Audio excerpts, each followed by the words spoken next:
Good evening to the boys and girls and all the women's out there.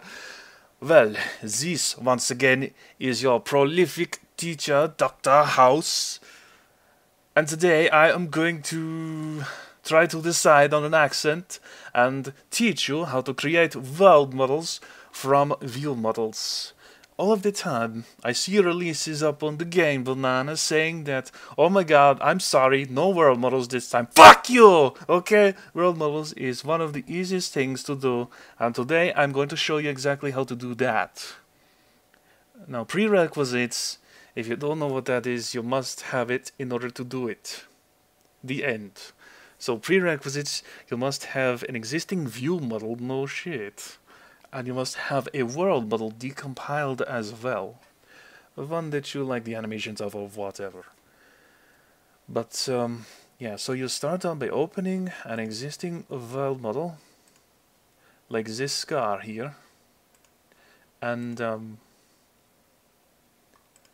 it's just a regular view model like any other. Very first thing, you delete the skin modifier by right-clicking and delete. Now sometimes when you delete the skin modifier, you'll see the model move around the screen where it's not supposed to be and will get out of position giggity. But if that happens, you simply right-click, convert to editable mesh, and you do this before you delete the skin modifier, if that happens. Anyways, now you select only the model and freeze it. Now select all. Select all and delete. And now you want to take the world model in here, and you could either import it as an SMD or merge it from an existing max file, which is what I'm going to do. At any rate, you keep everything when you merge. And since I'm doing a tutorial, I guess I should smack my lips together every 2 seconds. Everybody does that when they're teaching. Anybody. Wait, did I say anybody? Never mind. Oh, hello. So, as you can see, this is just a world model. It's apparently some weird kind of off-brand AK-47 from the Walmart, which has an interdimensionally raped scar on its frame. But that's not the point.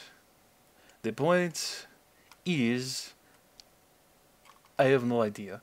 But now that that is imported, the world model, we unfreeze the new model. Rotate it the right way. And now, if you have seen my previous hack and compile tutorial, you'll know that this part is lining up the new model to match the old one. And it is a little bit tedious, but remember, the rule that I always use for lining shit up, giggity, is you use the trigger and the grip, but mainly the trigger. You can see that it is a little oversized. I'll just size that down a bit. But yes.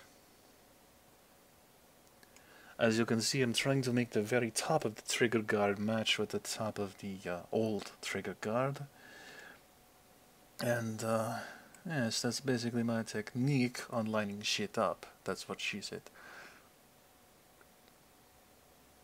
And you can see it is not exactly perfect, but this is just for demonstrational purposes, so fudge you. Okay, when everything is lined up, you look at the old model skin modifier. Have a look at the weights, and you will see that most of the model is weighted to weapon bone, and then the clip is weighted to weapon bone clip. Your bones will probably be different, and there may be more or less, but the principle is basically the same. You just look at the weights here and use that very same information to apply it to the new model. But once we've taken note of the weights, just delete the stupid old model. Now we can add the skin modifier to the new one.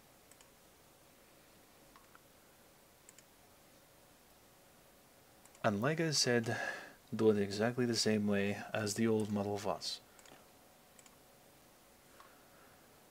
Edit vertices, and we've got select elements, which makes it very easy, and then open the Fade tool. And for weapon bone, like I said, just select all, assign it to 1. Clip down here, and because we have select element on, we can just select a small part of the clip and it will select the whole thing. And a lot of the time in these skins I will notice that the bullets in the clip are not included in that weighting process. So what I do is go inside the gun and select them manually. Crap. It was easier before. Alright. There we are. Oh Lord. Oh Lord, oh Lord, oh Lord. So you can clearly see the bullets. Select those sheets.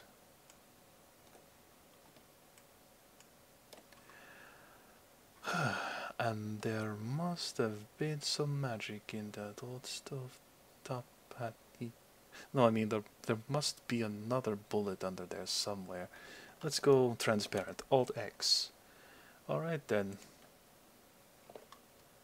Hey, don't you... Oh, there's a third bullet in there and it's already selected. Excellent. Now, being transparent makes it... Oh, son of a bitch.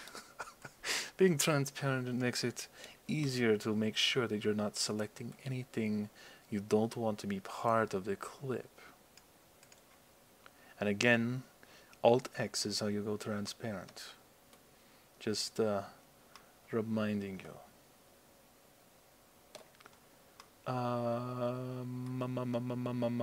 Let's see if that weights right. Yes, it does. Very good. Can untransparent that fuck. And at this point we are pretty much done with it as it is. So you can just go to export it to SMD. And once you have that shit exported, you put that in the same place as where you decompiled the world model I told you to do, but you didn't listen. You never listen to me.